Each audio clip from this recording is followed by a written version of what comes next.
Chris Niebauer, it is an absolute pleasure to have you on A New Way of Being. How are you this fine morning?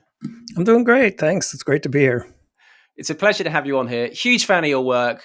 I'd say your book is definitely in my all-time top 5. Right now, I'd put it at number 1.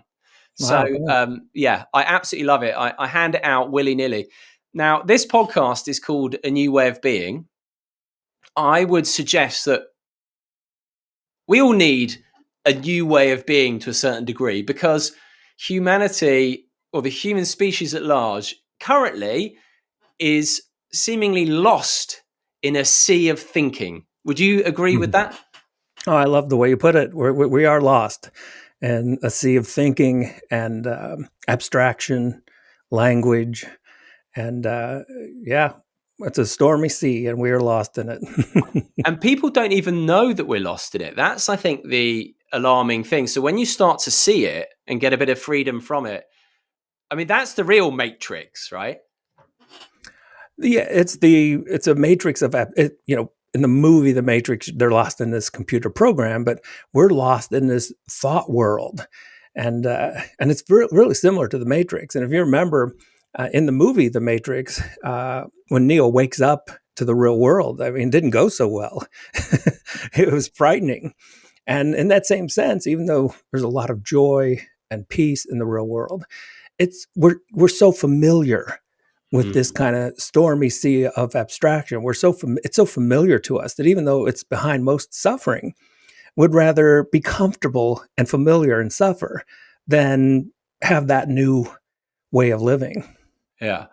And we're going to dive into what's going on in terms of the brain, the thinking, how that creates our identity, all that stuff. But I wanted to start by talking about suffering because I'm familiar, obviously, with your backstory, and it resonated very much with me. And my hunch is, this is my view, is that you can't come to this path without suffering. And when people say, "Oh no, that's not me," I'm always suspicious. I think, because why would you? Why would you start exploring this stuff if there wasn't a bit of disquiet in there? And that was definitely the case for you. It was definitely the case for me, but I absolutely agree that I think almost every spiritual path starts with some form of suffering. You find yourself stuck somewhere and then you start looking for a way out. And there's all kinds of the self-help movement was huge in the 1960s and it still continues. And we're all looking and some people take what you might call a spiritual path. And I don't know a single person on a spiritual path who didn't start from some place of suffering. And, if you were just kind of happy with things as they are, then you went off and, sold insurance or, you're just living a life. I mean, who cares what reality is? You don't want to really open the hood and examine anything because you're happy, you're doing okay. Yeah. And there's those of us, when I tell my story of suffering, it was so deep, having a conversation right now, I like just take it back 25 years. If we were talking right now, instead of being mindful of our conversation, my thoughts would be, my heart's going to explode and I'm just going to die. And, that's how the level of my neurosis, the level of my suffering after facing, my dad's death, it was like, all of a sudden that became the enemy. And when you see oh my goodness, all this suffering happens, we can't, death became the enemy. And I was, what can I do to escape it? And I found myself, escaping nature, escaping, something that's inescapable. And, but it led me to where I'm at. And I think that's most of the people who start on a path of suffering, they wouldn't be, look at this famous story of Eckhart Tolle. Yeah. He starts off The Power Now, one of the most popular, best-selling spiritual books. I loved it when it first came out. And it was such a good storyteller, but it starts from a place of suffering. Yeah, absolutely. And I know you appreciate paradox, and there's so many paradoxes, and you've described many beautifully, but that is a paradox of suffering, right? You mentioned people who are happy with a lot, and actually one word you used was okay, and they go off and they sell insurance and whatever, and yeah, everything's fine. But the paradox for me is that like you, I am very grateful for all the suffering. And now I don't even see it as that. It was just you're on the wrong path. You're on the wrong path. Keep looking, keep looking, keep looking. And it still continues because I think this quest is capable of infinite expansion. However, I think the happiness and that level of okayness that you described is incomparable to the wonder, awe, gratitude, and all those things that really start to bubble up when you do start exploring this, and the clouds of the thinking mind, for example, start to thin somewhat. You get a bit of distance. Where it can take you, that suffering is so far beyond normal perceived levels of happiness, I would suggest. And that's, you put it so nicely, that gratitude for suffering, it almost pulls the plug on suffering itself. Mm. And, suffering has its most power when you are trying to escape it. Mm. And trying to escape any suffering just intensifies it. And my most profound, one of my insights that I had early on in all this was giving up. I was so trying to escape the suffering, and then I just got so tired, and I said, do your worst, I'm just done. And all of a sudden had this moment of peace. Yeah. And that caught me as really interesting. I'm like, I haven't had this moment of peace in so long. And all of a sudden it's here just because I gave up. Well, what was I giving up? I was giving up this endless mind game, mind against mind. Can somehow the mind escape itself? The mind wants the one thing it can't have, its absence. Yeah. Yeah. So it's a rough game to play. Yeah, absolutely. Yeah. That acceptance bit, absolutely true for me too. I was outwardly confident, some would say arrogant, but inwardly insecure. And I was, for whatever reason, I was inspired to look for answers in a pretty vigorous way, a bit of a dog with a bone. And that started out with self-improvement, positive thinking, etc., etc. And I can remember being on a platform on the London Underground, and I'd been suffering that day, and I was battling my thoughts, and I just ran out of energy and sort of had this collapse of, I can't do it anymore. Stop fighting. Now, I didn't realize it at the time, but that was an insight.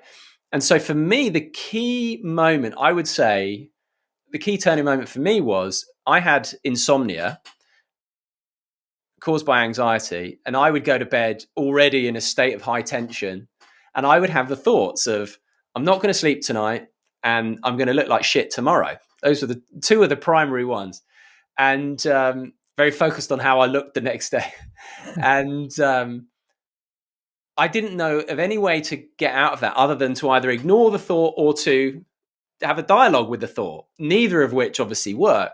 And I very fortunately met this guy who was talking about acceptance and commitment therapy way before it became popular. And I only had one session with him, and he said one line, which was, he said, people are very familiar with the thinking mind. People are less familiar with the observing mind, was how he called it. And this just whacked me round the head. I was like, how have I missed this? And then everything in my life since then, going to do psychedelics, ayahuasca, meeting my wife, everything, my interest in non-duality, it all stems from that insight. And that to me is the crucial insight. Would you go along with that? Oh, it's your experience so similar to many. When we have this voice in the head, and it's the thing that keeps us up at night, and we identify with it. So here we're trying to control something that's not even who we are. Yeah. It's a survival mechanism of the left brain. And this is a really interesting thing that, again, so many of us, we miss. And actually getting a PhD in psychology, I was really excited. I really thought there were some mysteries to be solved. I thought, well, just get a PhD in psychology. A lot of this is going to be, they have answers. They have to. One of the mechanics of the mind that goes almost entirely unnoticed by psychologists themselves is the oppositional nature of the mind. Very few. Alan Watts talked about it. Carl Rogers mentioned it very briefly.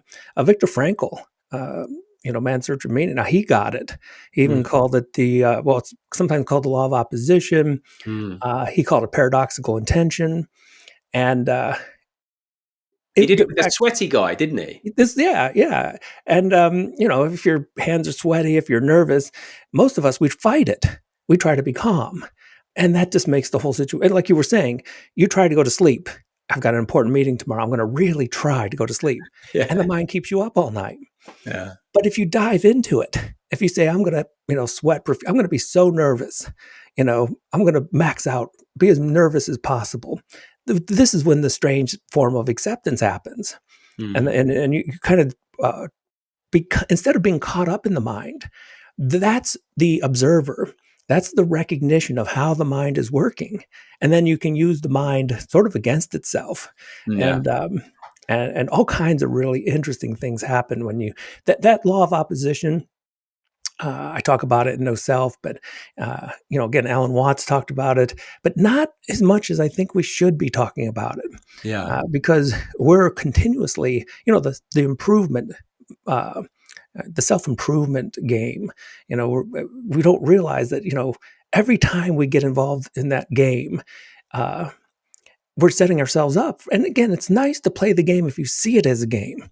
If you're, but so many of we take it seriously, Yeah. and that the whole difference between having fun and playing, which is a very right hemisphere Yeah. process, and taking it all quite seriously, which is a very left hemisphere process, is the difference between living an okay life and dealing with the and or suffering immensely, and having what we might call liberation. Yeah. We have all these phrases, enlightenment, but it's just our natural state. Yes. This is the Yeah. state that, there's birds out my window. They're not trying to improve themselves. Yeah. Absolutely. And I want to talk to you about exactly that and the limitations of psychology, in my view. And I'm really interested to hear your take on it, particularly with your background in it, Sure. in a little bit. You mentioned Alan Watts, and I know he's your guy. I mean, in terms of an orator on this subject, there's no one better, right? I mean, he was just an absolute poet. So he would talk about it in terms of reverse law, wouldn't he? Of, what is it like? When you let go, you get, but when you grasp, you're in trouble. And I remember that old cliche of you'll meet the person you're spending the rest of your life with when you're not looking. And I Mhm. remember I I tried to game the system for a long time. I tried to not look, but with one eye still looking. And it was only when I actually was like, oh, do you know what? Sod this. Clearly, I'm the problem, not them. And gave up, like genuinely gave up within a week. Bang, in pops my wife, right? And Yeah. that kind of thing happens all the time. Back to the acceptance of sleep, anxiety, it's the opposite of what we think. It's this hilarious cosmic joke. We get caught up in the notion of free will. In fact, that's probably the most popular question people ask me. They're like, "What's this whole story with free will?" And there's a lot of ways you can answer that because, there's a paradox with it. We could obviously say there is some type of will, but then what about the mechanics of the inner voice? It doesn't seem like we have much control over it because, imagine you're trying to go to sleep and the inner voice is just keeping you up. You could just turn it off. And we don't seem like we're capable at all of doing that. And so, uh, you know, um, uh, what kind of insights really result in, uh, like we're talking here, and we both kind of already shared some of our major insights. And so, what leads to those? And Mm. again, recognizing the nature of how the left brain creates language, it creates symbols, it creates category, recognizing all these workings of the left brain that so many of us identified. We thought that's who we are. So Mm. if you misidentify yourself as the voice in the head, you're going to keep trying to control it. Yeah. And then it seems weird. You're like, well, this is me. Why can't I get a hold of myself? We have these weird expressions. Get it together. Yeah. Like there's some self. We're just going to, get our act together, and these things fail so often, and people wonder, well, if I just try hard enough, why can't I make it to happen? Make it. And there's one line. I think one of the classic lines by Alan Watts. He said, "The reason you want to be better is the reason why you aren't." Oh, that is a gold. It is, and it's just when I was getting the PhD in psychology, Eastern philosophy, and that's what Alan Watts did. He was such a great interpreter for us Mm, in the West to introduce us to Taoism and Hinduism. I mean, he did it in a way that I rarely see. mm, Um, and that was, for me, that was a huge part of what was missing. mm. And I think psychology is really useful. It really does describe the interpretive thinking mind in depth, but psychology thinks that's who we are. Yeah, exactly. Right. Yeah, which is the key point, right? And And yeah, I mean, that goes back to your observation. You're the observer. You yeah, know, and the key mistake that psychology makes is they think that we're the ones doing the thinking. yeah, And yeah, I tell you, it hits you hard when you realize you don't think your thoughts. yeah. I You mean, know, they're and the easy question to ask is, if someone doubts that, is just, do you know what thought you're going to have next? And if you don't know what thought you're going to have next, how can you possibly claim you're in control of your thoughts? And I think but the irony I notice is, where if I say something like that, so I, I give talks, as you know, about like flow. And a key element is that distance from the thinking mind. And we'll come on to that. But, and I've definitely increasingly brought in, I bring in some of the left brain, right brain stuff from, particularly actually from your book. And people resonate with it so much. And they seem to momentarily get I call it the experiencing mind, intuitive mind, whatever you want to call it. And then we'll come over and ask a question, and they are right back in the thinking mind. And it's hilarious. It's like, wow, that means so much. But my thought about this was, how can I think about this? It's so funny. And for me, it's that experiencing mind, observing mind. I was oblivious to it. And a friend of mine speaks about it very beautifully in terms of it's invisible, then it's subtle, and then it's obvious. And when it's obvious, to me, that reminds me of the opening line of your workbook, which is one of the great lines. In fact, I've got it here. Let me just read this out. Like, I think there's obviously great openings to books. You've got, it was the best of times, it was the worst of times. Pride and Prejudice, that's another good one. But this for me is right up there. So this is the introduction to the No Self, No Problem workbook. And it goes, what's the strangest thing about being a conscious human being? For me, it's that to most people, it doesn't seem strange at all. When we consider what it means to be alive and conscious in a mysterious universe, we should be motivated to run through the streets yelling, I'm a conscious being, yet we do no such thing. Remarkably, as we go about our day-to-day lives, consciousness seems normal, common, and in most instances, the uniqueness of it goes entirely unnoticed. Perhaps this is due to consciousness being cloud hidden by the thinking mind. And you can point this out to someone, and they'll go, yeah, that's interesting, because they're thinking about it. But Yeah. when you really get that, the idea that anything outside of you could ever transcend that is so ludicrous, isn't it? Is that your experience as well? Oh, I'm sure it is. I mean, absolutely. The biggest, if you really want to point to one of the biggest mistakes in psychology, they confuse consciousness with thinking. Yeah. And thinking is an interesting mystery. It has all kinds of really cool stuff to it. You could spend a career just focused on thinking, but these are clouds. They hide the mystery of experience. And this is what the East has discovered. Something as simple as sipping your tea in the morning. The experience itself is so profound Yeah. that, and it's not something you're trying to figure, because the thinking mind will be like, okay, maybe we can figure out how the brain gives rise to consciousness, and they're busy trying to put their theories together. And, there are times I used to teach a class on consciousness, and I respect, these people have some really thoughtful theories, but there's a part of me that sort of, is laughing a little bit during all this because, consciousness is a mystery that, the thinking mind is never, they call it the, hard problem of consciousness and it's not it's the impossible problem, because Yeah. thinking is trying to figure out something that is far more grand and than itself. And there's, it's like trying to put the universe in a box. Yeah. And we don't get that. We don't get the limitations of the thinking mind because we're caught up being identified with it. And I mean, we just are so proud of our capacities for thought.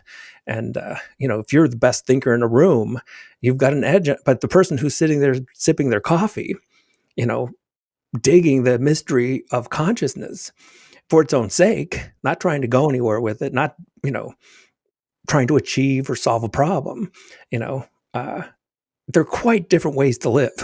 Yeah, absolutely. Right. And one is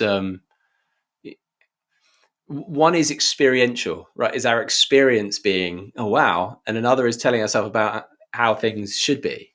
Yeah. Anyway, lots of things came to mind there, but let's dive into a bit of the mechanics of left brain, right brain. So your book is called No Self, No Problem. And you do explain how the thinking mind is very tightly associated with the left brain, and the experiencing, the intuitive mind, the right brain. And then, well, why don't we start there before we get on to the self? So can you just talk about the thinking mind, the left brain, and how it thinks, for example, the categories, etc.? So there are two things that, and this is another thing that was a little disappointing when I was getting my PhD in psychology. I thought, of course, we're going to explain thinking. And of course, we'll explain what it means to understand something. That was something that fascinated me. What is it that you're confused and then all of a sudden you understand something? And so there are little bits and pieces out there, and a lot of it was tied to what the left brain is doing. And so the left brain, for almost everyone, the language centers are in the left brain. Now, there are things the right brain does to contribute to language, sort of the emotional tone of, and these are all really important. But what it comes down to is the language centers are in the left brain. And so my ability to really vocalize and articulate, this is all the doings of the left brain. And it's a little controversial because what came first? Did language come first, or did categorical processing come first? Some people speculate that the reason language became housed in the left brain is because the left brain is so categorical.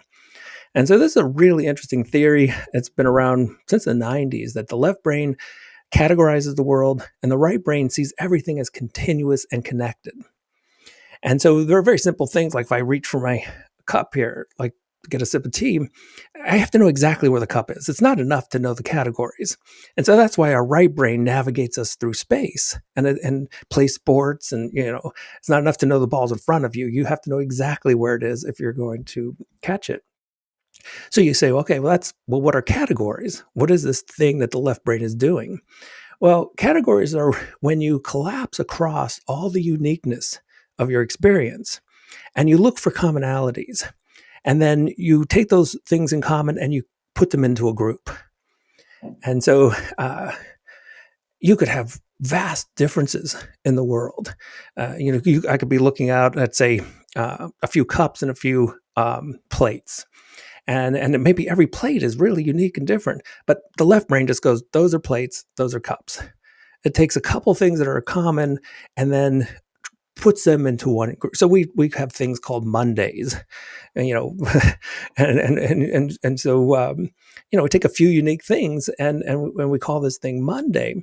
But the reality is that time is continuous. It's always flowing, and we categorize it into hours and days and then months of the year, and there's a certain falseness. That's not reality. That's the left brain imposing its own map of the territory. And in the East, they love talking about, don't confuse the map with the territory. Don't eat the menu. And that's what the left brain is doing. It's creating menus, language based, and that's why language ended up in the left brain, because words are categories. If I say dog, I'm talking about a whole bunch of unique animals, but I'm just collapsing across the uniqueness, and I'm just putting them all to one big group. And when you read the book, it's categories are illusions. They don't really exist, and they don't. They're mental shortcuts, and they are useful. There's nothing wrong with categories being useful. This is where the self illusion comes from. And there's nothing wrong with having a self. I call myself Chris, and I have my bank account and pay my bills. there's nothing wrong with that. It's just when you fall for the illusion and believe there's something real behind it. You stop seeing it as a mental shortcut. You think that these categories are real. We think words are real. Mm. And Yeah. one of the reasons that, and you see this cultural shift in the last 20 years, words have become terribly real for people. And that's because we become more and more reliant on left brain processing. Instead of seeing it as a symbol for something, instead of seeing it as just, oh, call me a name, and well, that's just your left brain playing a game, creating a category for me. We take it really serious, like there's some reality behind it. Mm. Yeah. And Yeah. It's the classic dinner party question, who are you? So, and I'll use this and you use this in your book of, right, well, I'm a dad, husband, author, British in kind. All totally valid, right? And most people say, well, I'm along those type of categories, but then actually as if they are actually real, because they're all categories, right? And like British does not actually mean anything other than locating on a particular landmass, and you can only be kind relative to someone who is unkind. And as you say, useful, particularly to introduce yourself at the dinner party, but everyone has fallen for the spell that that is actually real, and it's very resistant, or the left brain, I suppose, is very resistant when you start to try and unpick it. And you talk about that in the book, don't you? When you point out that a football match isn't actually real. yeah, I mean, I was actually having a conversation with one of my other soccer dads, and it came up. Can you win a game? Is there a soccer game really playing? And do the teams even exist? So in reality, there's just a bunch of boys out there running around kicking this thing we call a ball. All the other stuff is this imaginary categories. Winners, losers. Good plays. Point. I mean, it's all a construct of the left brain. And when you talk like that, people will give you strange looks, and and I just avoid small talk. I'd rather just jump in with something fun like that. Yeah. But you're right, though. It is. And this is what I really like about the way you approach this stuff, Chris, is that, spirituality can be quite a serious business, can't it? And quite lofty and softly spoken, and this is all deep and meaningful. And I love the fact that you come at it in a playful way, because I remember when I did ayahuasca the first time and was shown briefly before the terror hit me that it was this cosmic joke, and it was so funny. I mean, it was like I was going to die funny, and so you can stay somewhat in touch with that. And I love that you do that, because it's far too stuffy, in my opinion, in many cases. It's one of the hidden things about the left brain. And so Gazzaniga, one of these researchers from Oh the yeah. 90s, when he was doing split brain research, he called the left brain interpreter, because it's always creating possible scenarios for what might be happening. And there's a certain usefulness to that. And this is what you hear the voice in the head. You just go for a walk around other humans, and it's always talking. Oh, that person looks rich. Oh, that person looks arrogant. It's categorizing people and doing its thing.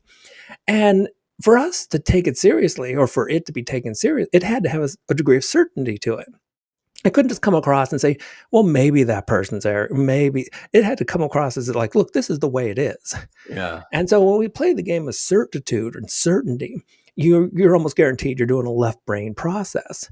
And when you dive into the unknown and you play, well, I don't know, maybe this, and that's much more the right brain. And there's even theories where, the left brain craves certitude and the right brain craves uncertainty. It actually craves uncertainty. And that, for so many of us, it's just something we've overlooked.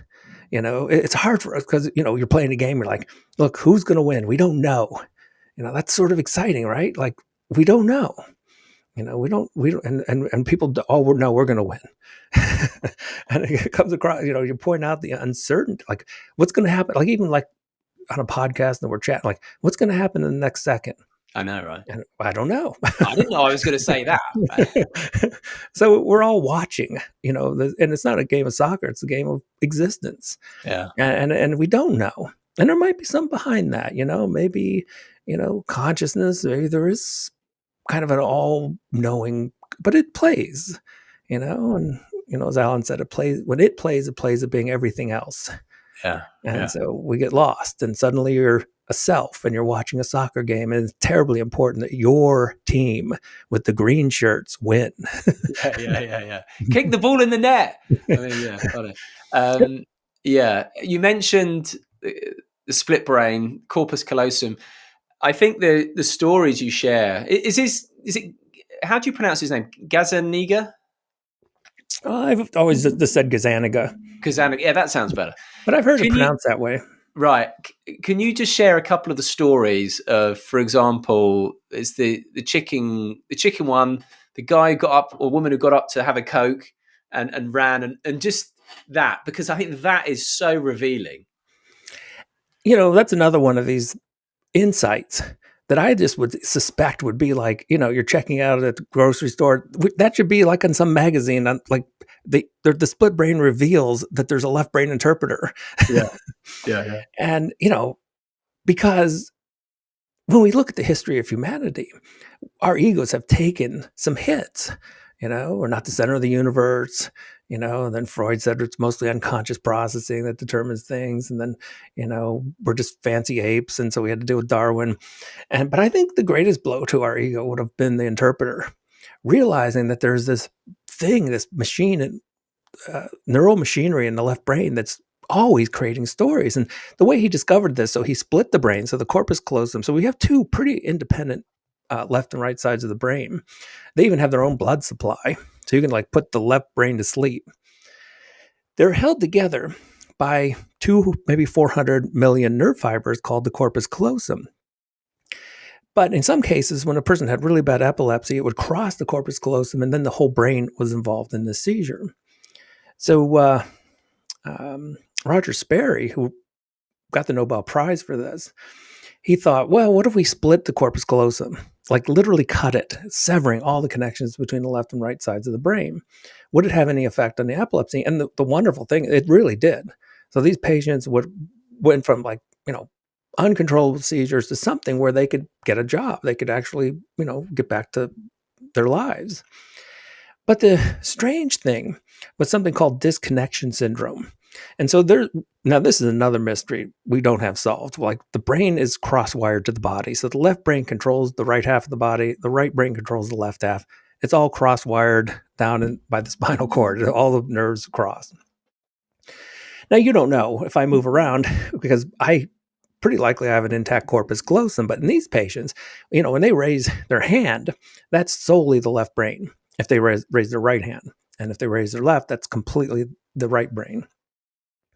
And so they went, well, first there were these really unusual situations where, patient would go home, this patient smoked, so, they would light a cigarette, and the left hand would keep putting it out. And, and it was very frustrating because they're like, the left hand is doing its own thing. And another with the patient was, it was the 70s. They had these old click remotes, and finally, perusing through the channels, finds something he likes, and then the left hand came and turned the channel. And so there's another patient who was able to go to work for the first time and was in her closet picking out something to wear, and she picks out this dress, and the left hand put it back. And she had to call her daughter. She's like, just hold that left hand, which is to say the right brain, which is having its influence, hold it back while I get dressed. So they brought him in the lab. And what they were able to find is that even though your right brain isn't the main language center, it can read. So they were able to flash commands to the left and right sides of the brain, and people complied. So if you flash something to the right brain and it says, raise your hand, the patient raises their hand. When it got weird is when Gazaniga would ask them, like, okay, why did you raise your hand? Now, what we're supposed to, so the left brain, it's controlling speech. So what they should have said is, I don't know. I don't know. I haven't, I don't know why that left hand does its doings. But that's not what they said. In fact, spontaneously, very, very quickly, and confidently, with certainty. They provided an explanation. Oh, my hand was falling asleep. I needed to stretch it. And so they were so good at giving up, again, go get a Coke. That goes to the right brain. And the patient would get up and then it'd say, well, what are you doing? Oh, I was just bored. I had to get up and walk around a little bit. And then they played things like, a burning, a fire with, people getting hurt. And they showed that to the right brain. And so the left brain is just sitting there, but it feels the nervous system increasing. It can feel like, the fight or flight response. And the left brain's just sitting there and it starts making up stories. And it says, oh, normally I like Dr. Gazzaniga, but today, I don't know, he's scaring me. And all confabulations. And the whole insight is that us normal people with the corpus callosum, we've never, the vast majority of the population that's never had brain surgery, we're doing this all the time. Our left brain is telling us stuff. Oh, she doesn't like you, at work, or, oh, your coworkers, you deserve more money than them. One story after another story after another. And the transformation, like when we started talking, is from taking those stories seriously to seeing them as this narrative function of the left brain. And then you start to laugh. I don't know what it's something funny about it. It's a bit of a cosmic joke. Yeah. And it's so much easier to drop as well once you see that. I mean, we had a little insight into my family life here, Chris. We had a guy come round today. My wife's working at home as well. And to talk about moving the boiler. And my wife and I disagree about where the boiler should go. And even that, I'm very fortunate with Alex in that she's very on this path, so to speak, in a very profound way as well, albeit in a different way. Like, she's very energetic. She astral projects and all this stuff. Like, she has much more funky experiences. And we can talk a little bit about the implications of that and why it's not so absurd potentially a little bit later. But so our relationship has evolved along with this, but we still like a bit of a bicker. And we still kind of enjoy it. So we had a bit of a bicker in front of this guy about where the boiler should go. And I could tell she was a bit cross. And then afterwards he left and she said something like, I don't like the way you spoke to me in front of him. And I said, well, I don't like the way you spoke to me in front of him. And she said, I can't remember what she said, but I said, look, who's right? Well, both of us and neither of us. And that's it, right? Is that we all have these stories, and some of them may be closer to reality than not, but all stories cannot be fundamentally true. And seeing that is the same as becoming the observer to the interpreter. And, it's such a simple practice. Just going, watching, listening, and asking, am I the one really talking? Or am I just the one listening? Yeah. And, you go through your day and you're like, wow, these are some bizarre stories. Some of them might be more on track or less on track. But can you imagine the difference in our human species, modern humans, if we said, my left brain is telling the story. It believes that the boiler should be here. And, we all sort of come at it with like, well, it's not me. I don't have an opinion. I'm just consciousness playing this outrageous game that I'm actually this left brain interpreter. So my left brain says, well, maybe this is the way it should be, and everything kind of changes. The seriousness is taken off. Yeah. Suddenly we're just kind of like, you unplug the certitude of it. Yeah. The certitude is, and then there are all kinds of interesting spiritual practices. Like Byron Katie does this wonderful thing where, she doesn't talk about the left brain at all, but her whole method, the work, is basically getting the left brain to admit that it's not really as certain as it thinks it is. Yeah. The boiler should be here. Are you certain about that? Yeah, I do think. Are you absolutely certain? And she'll just keep pushing it until you break down and you realize, okay, maybe I'm not as sure as I thought I was. Yeah. And then everything opens up. Yeah. Yeah, absolutely. And I think if you don't have that recognition of the storytelling, this capacity for storytelling in the moment, like I've seen people, without naming them, who've had the same argument for 40 years. Now, it seems on the surface different.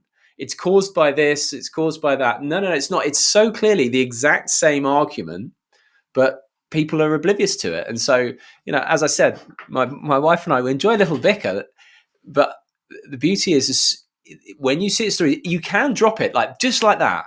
But if you don't see it, it can end up, following you around forever. Oh, I mean, absolutely. I mean, people get divorced because of left brain views without recognizing like this isn't who you truly are. This is just what the left brain is doing. And the left brain can be kind of silly at times. And, and that recognition, like, okay, we have some left brain differences, but it's not, it's an identity problem because it's only a problem if you identify with it. Yeah. I mean, if this isn't who I truly am, if I'm more than just the narratives of the left brain, which is really what the whole book is like, it's an identity. That's why no self, no problem. Sure. If you have an identity, you're going to have issues. Yeah, absolutely. That's such a brilliant line. If you're going to have an identity, you're going to have issues. That's why I have such an issue with people. So in sport, particularly, there's this idea, athletes struggle because they have an identity. So the answer is not to have one, but to have multiple identities. So you're not putting all your eggs in one basket. Well, how about just no identity, right? Like, it can all, once you get playful with it, you can have multiple identities and you can watch to see how quickly these identities change. You could be super confident and you could start something and you misspeak and then all of a sudden your confidence identity is gone, and now you're an insecure identity, and then you get your security back, and and it's all very whimsical, and it doesn't seem like we have too much control over it. Some people play sports and then they get into the flow, and magic happens, and they're like, oh, how can I recreate that? Yeah, and so the thinking mind starts taking over, and they're like, oh my goodness, well, that's not going to get you there. No. And I want to talk to you about flow because I think you've basically summarized sort of the key point. But just in terms of the left thinking brain or the thinking mind, still. So we've obviously touched on the categories, British, kind, all these things that don't have reality outside of the story we tell about it, and judgments as well. And so you've got that lovely thing where you say, it's not have a good day, have a day, which is sort of a daily mantra, which Jiddu Krishnamurti was pointed to when he said, do you know what my secret is? I don't mind what happens. Because really, if we go back to the line in your book that I read about consciousness and the fact that we're conscious beings being this eternal miracle, then it's just experience. It goes up, it goes down. A bad experience is no less miraculous than a good experience. It's just experience. And what's that old Zen line, isn't it? I think you got it in the book. If you want to, wisdom is letting go of preferences or something like that. Yeah. And, I'm not sure if you've read any Nisargadatta. I am that. I am that, right there. He talks about this in an exact way where you could do neuroscience or you could do like ancient Hinduism. Well, it's not ancient, but and the trick is like the way he put it, like, I don't mind what happens. Well, the advice, I mean, it could have almost came from a neuroscientist. Yeah. Once you discover the workings of the left brain, you're like, okay, let it do its thing. And, he says over and over again about the identity problem. And he says, well, what do you care what your mind's doing? It's not who you are. And that's just a wonderful piece. So you're walking around and, the left brain is, what this terrible thing's going to happen. Let it do its thing, and what do you care? It's not who you are. Yeah. I used to call the left brain mind a 1.0, because it's this ancient program that it's never been updated. Yeah. It might be 50,000 years old. It's dealing with a world of glaciers and environmental, it's going to freeze. It just wants to get food. That's all it wants. It's always going to worry. Yeah. And, it's, why force it around? Why push it around? Let it do its thing. And the recognition that's not who you are. It's really like we were talking about Gary Weber, and he's a fascinating character because his inner voice just stopped. Mm. And that can become like the spiritual carrot for a lot of, we're like, okay, wow, could my voice, I just want my inner voice to stop. And then we start playing the game, and now we're trying to make it, and that just makes it worse. And it was the same thing with Eckhart Tolle. He had this, the story of immense suffering that just transcended into beautiful peace. And it's a wonderful story, but for so many, it became this goal. Yeah.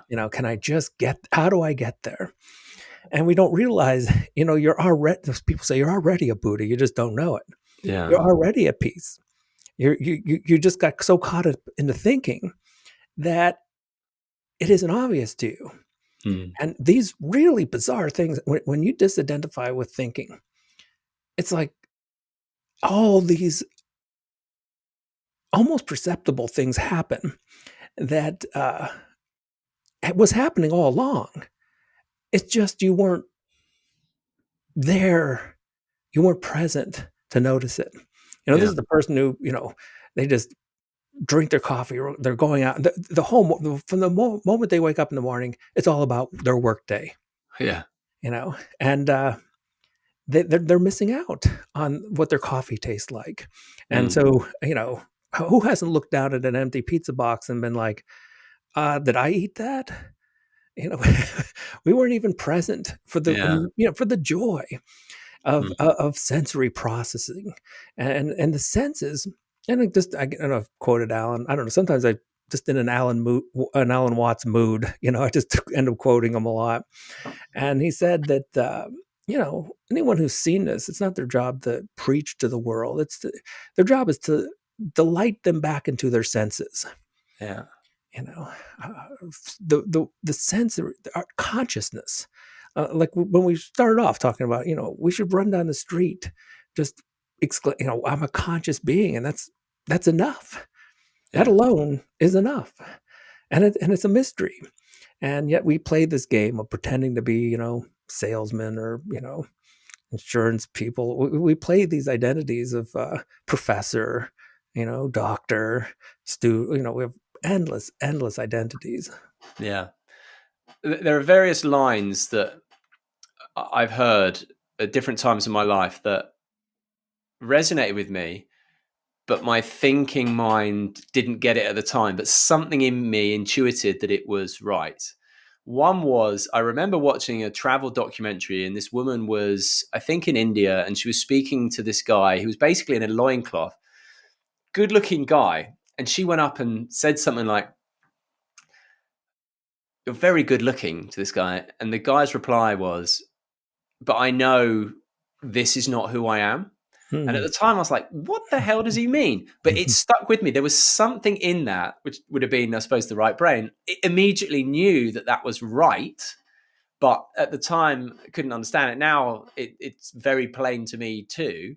And another one, which touches on, I think, what you were just saying there, is that line of, our greatest fear is not that we're inadequate. Our greatest fear is that we are more powerful and divine than we can possibly imagine. And I had this experience recently. I was walking into a supermarket, and there were these two guys around my age, and they were in suits.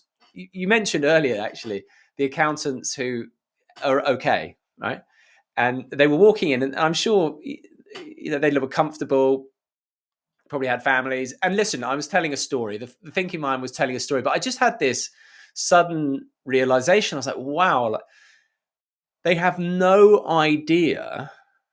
They're so out of touch with the fact that they are, to use a loaded word, divine. And this is the thing, is that I think when you get in touch with this experience in mind, it becomes like that, right? It's like, wow, like we really are quite something, but we lose touch with it because we limit ourselves into, I'm this, I'm that, I'm this, I'm that. And when you get to that, divine, it's all consciousness. I was telling a story about being in church when I was, I don't know, maybe 10. And it's a Catholic church. And it must have been something on Genesis, because it was all about how God created the universe. And I so wanted to ask a question. I wanted to ask, what did God make everything with except God? Yeah. And and I didn't ask the question because you just don't ask questions as a 10-year-old in church during things like this. But that stuck with me. That what else is there? but God. Yeah. And it's all divine, and it's veiled by identities, and then but that there must be a purpose with that. Yeah. There must be you know there's an intelligence, and it's a game. And Yeah. you know when you see that, because there's two ways you can play the game. One is to be absolutely serious about it, and that's a very interesting way to play it. In a way, it's almost more interesting than the other way, because the other way is to recognize it's a game, sort of have fun with it, and then oh, I'm going to be a professor. Or, oh, that's my friend, he's a lawyer, and it's all silly. Like, he's not really a lawyer. I'm not really, no one's really anything. uh, so, but it's almost a very far out way of playing the game, to be lost in these identities and take it and think you are this body. Mm. Sukadata, one of his, you are not the body. That's to some Westerner. That's, what do you mean you're not? And it doesn't. What do you mean? Of course that's you. Yeah. Yeah. Yeah. Yeah. Yes, absolutely. I think Nisargadatta's a very interesting one. And I mean, even just the fact he says, I am that. I mean, that's quite a revealing line, isn't it? It's pointing to it. It's not like I am this, it's I am that. I mean, it's confusing in and of itself, right? There's something quite beautiful about that. What he does, what a lot of spiritual teachers, they deconstruct, Mm, and it's a process of deconstructing who you think you are. And so mm, you go through the whole list. Am I really 58? 58's a shortcut. And I can tell, it gives you an idea how long this meat suit's been around, on planet Earth, what we call it. But you know, is it real? No, it's just a shortcut. And then all of our other social identities. And you just, I think it was at the end of the workbook or one of them. There was just this long list of identities, and you just go through it and you deconstruct. I'm not the voice in the head. I'm not my desires. mm. If you were your desires, you could change them. You know, I hope I desire to be poor. It'd be a great game. It'd be really easy to play that one. But we don't control our desires. We don't control, and if you're not controlling, and this is the argument the Buddha made a long time ago, but modern people have made this argument too. If you can't control it, it can't be who you are. Yeah, and yeah, and so you dissolve all yeah, the false identities. yeah. You spoke about purpose, and there must be a purpose to it. And I spoke about seeing those two guys, and it is like when you had that moment with the soccer dad on the side of the pitch, and he's like, "You're the weirdo here." Even though you're kind of opening an insight into something that may land in a long time, but it can be a little. It seems like another cosmic joke that when you get this and you want to share it with people, their first reaction more often than not is you're mental, right? You're crazy. And so there's almost an element of, it can be a little bit lonely. Like my wife and I will sit in bed and be like, God, it's crazy. Um, and then, so the purpose part, and it's a fine balance to strike. To me, it feels like, right, well, in terms of a new way of being, needs to be to have a bit of distance from the thinking mind, to realize we are not that. And so it feels like, if you, like Bernardo Kastrup, I spoke to Bernardo recently, he said, look, if you see this clearly, you are duty bound to share it. What's your take on that?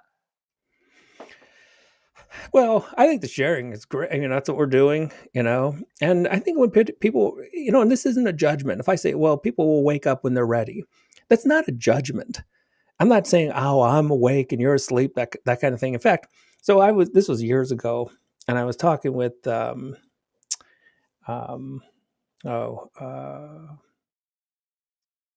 Deepak Chopra. So I was having a conversation with Deepak, and I just said, and this is what I think is, if we get down to fundamental questions, this is a fundamental question.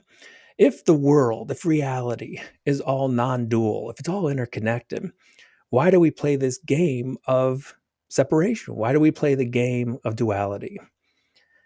And he just started talking, and his words made no sense to me. I mean, I wasn't even listening to the words. It was what I would describe as very close to a telepathic experience Wow. because his words were meaningless, but some message came through. And it was like, come on, Chris, you know why. And it was the closest I can come to the experience is it was play. It's drama. Yeah. We're playing at being what we're not. Mm. And that stuck with me because then, it's not a judgment.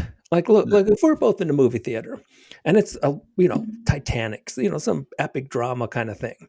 And halfway through the movie, you're crying. And I go, look, it's just a movie.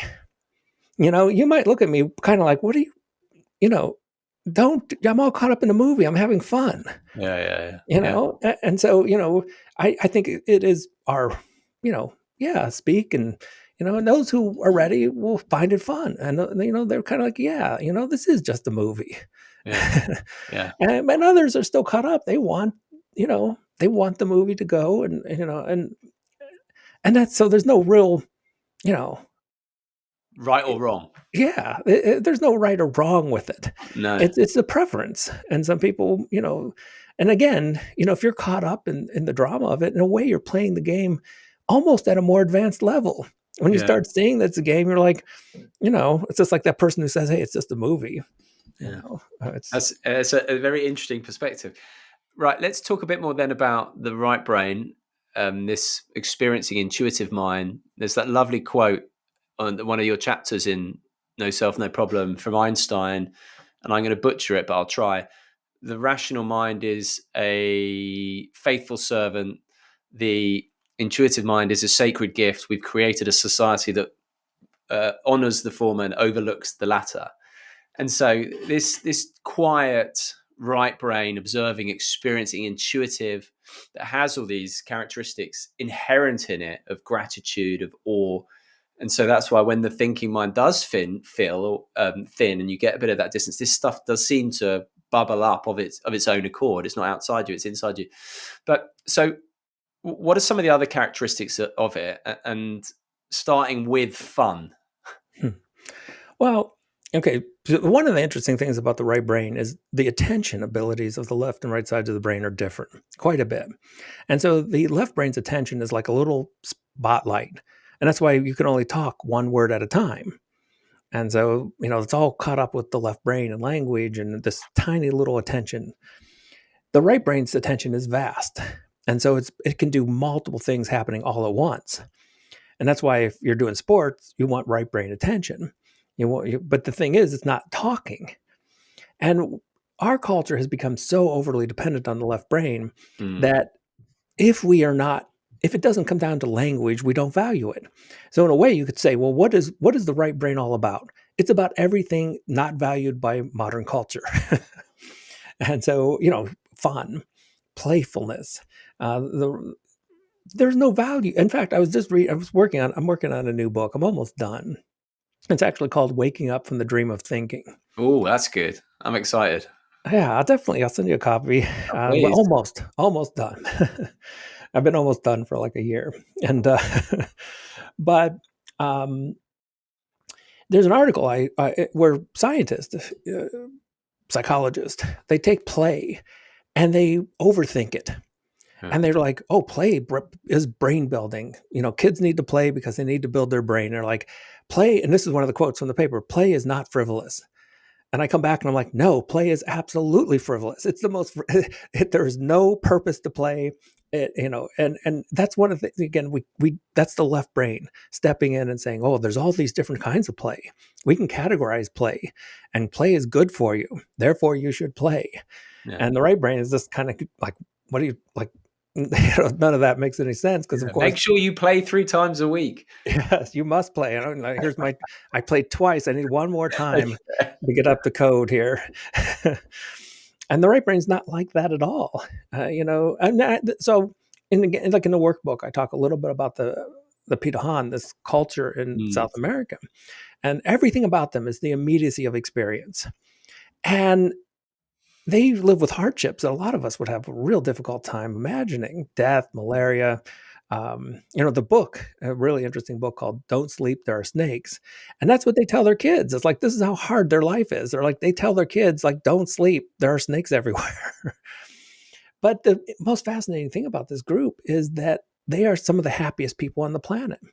Uh, they don't take life at all seriously. They don't, it's they found this doorway. They found this other way of being that is in the immediacy of experience, and that's where joy is, and that's what sets us up. So it's kind of an ironic paradox that we're all looking for joy and thinking. We're trying to think our way to joy, Mm. and we're looking for something where it's not. We're never going to be able to think our way into happiness or think our way into joy. It's literally an other way of being. It's a completely, you know, it's jumping off the path altogether and Mm. getting into the right brain, which is the immediacy of experience and everything about that. Uh, Taking a sip of your tea, it's immersed with it's entangled with gratitude. I mean, you can't live in the immediacy of experience without at the same time being grateful, Yeah. because the simple experiences that happen to us all the time are almost overwhelming with joy. Yeah. When you just take thinking, and you can either turn it down or you can just learn to ignore it. Yeah. Yeah. Yeah. Um, yeah, absolutely. You mentioned sport, and so as you know, I talk about flow a lot, and I think it's quite revealing actually. So my book was published by Bloomsbury, and they insisted on a particular title.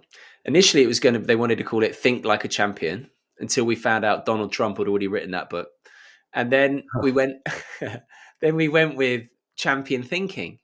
Although, really, my book is about transcending thinking, right? And I feel very blessed because I was a sports reporter for the BBC, still do it a little bit, but I used to be a full-time sports reporter for the BBC, but I wasn't typical. I wasn't a football fan, and I was really the only sport I really deeply loved was tennis. And I realize now it's just that capacity was just quieting down my thinking mind, whether playing or watching.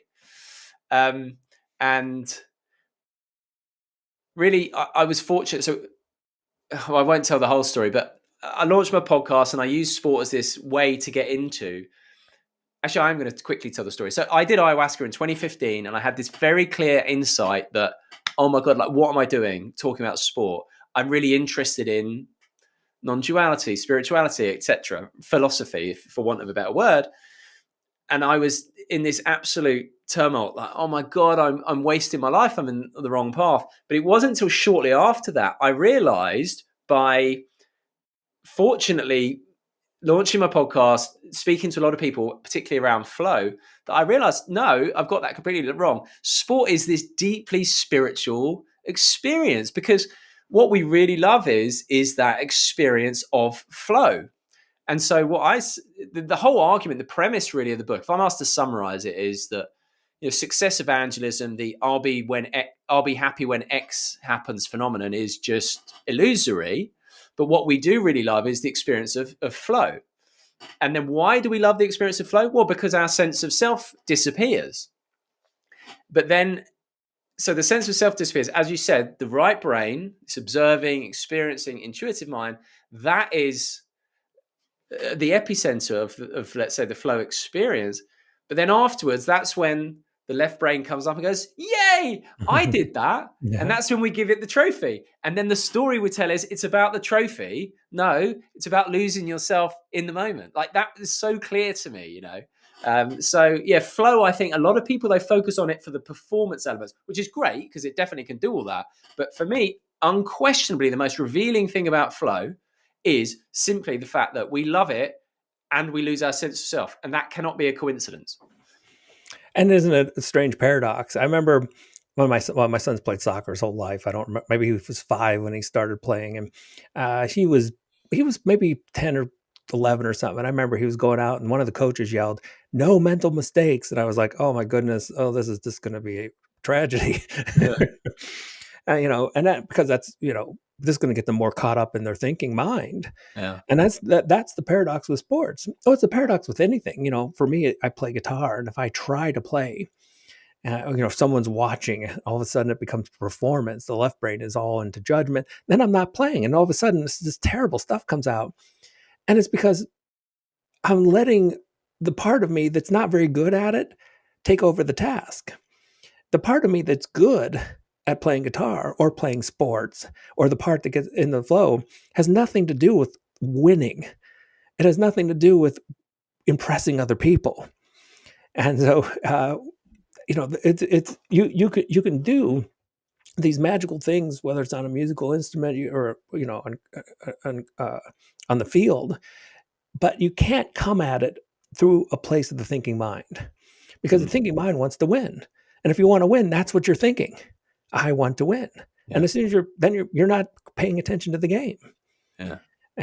As soon as you are gone, get you out of the way, or at least ignore you. So maybe you're there, but you just learn to ignore it. And then you get into this. For me, my first experience with flow, it came right when I was quite neurotic. And used to ride a bike, just a bicycle. I'd ride to campus. I never had a car till I was like 30. And I got a flat, and I had changed the flat, and I realized, like, that whole time I wasn't neurotic. Like, I just got so involved in the doing, there was no me anymore. And I just thought, wow, because then the thinking mind turns back on, and it says, wow, this is really interesting. How can I recreate this? But that's the thinking mind. It's not good at this, but it's trying to, like, you know, build something it's not very good at. In fact, it can't do it at all. And so we approach sports, we approach life, we're all through the process of thinking. How can I think my way into a good relationship? How can I think my way into success? How can I think my way into playing better Yeah. guitar? Yeah. It's all futile. Yeah. You jump off that path. Yeah. Learn uh, learn how the magic happens when thinking either stops, and it does for some people. It's hard, not for everybody, or either gets ignored. And that's Yeah. a strange thing, because again, as a professor, I would, I would tell students, "Look, watch what happens when you stop thinking." And they're like, well, I don't know. I've been taught to think. I've been taught that, thinking is the way we improve our lives. That's the very foundation. And I'm like, you could think maybe half an hour a day and be Oh, fine. I love that line of yours. I think that's such a good line. Yeah. Repeat that, will you, Chris? You could live a very good quality existential life just thinking maybe 30 minutes a day, maybe an hour a day. Now, again, the left brain is going to do what it does. It's going to continue to think and tell stories. But point is, only pay attention to it maybe a half an hour a day. It has its little talents. It's right. Well, I had my students do a journal where they would have thoughts, and then they rated how confident the thoughts were in terms of accurately predicting reality. And it was just terrible. The highest rating was 50%. So our thoughts were right about 50% of the time. Some people, it was only right 20% of the time. And you can really pick up on that. You could, you know, uh, as I put it, I don't know, maybe it was one of the books, like, thinking is a very poor GPS to reality. Yeah. It'll Yeah. get you there sometimes.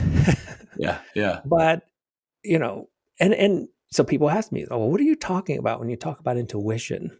Mm. Like, what is intuition?" And it's very difficult to put in words, because words are so associated with the thinking mind. This is so more primitive. I say primitive in a positive way. Yeah. Primitive in the sense of getting back to, closer to who we are. Mm. And Absolutely.